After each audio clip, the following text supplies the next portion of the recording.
The Places That Scare You by Pema was written in 2001.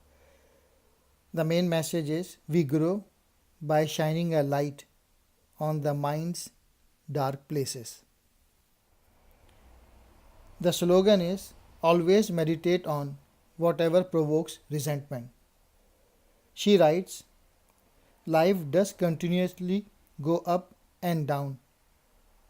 People and situations are unpredictable, and so is everything else.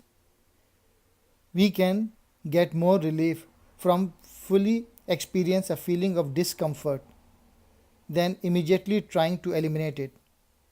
Always wanted to take the edge of the moment, keep us in a cycle of dissatisfaction.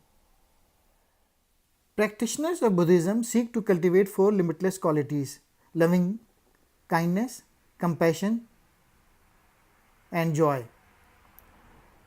Prema is aware how difficult it is to wish goodwill on someone you may normally feel like hating, and that is the idea: to work the muscles of the heart so that it becomes larger. If you fail in sending goodwill to someone you don't feel it for, then you can stop.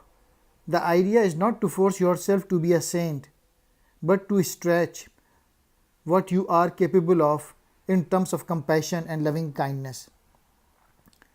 Pema, other books include Start Where You Are, The Wisdom of No Escape.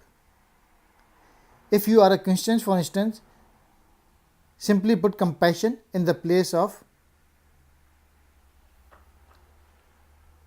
bodhicitta.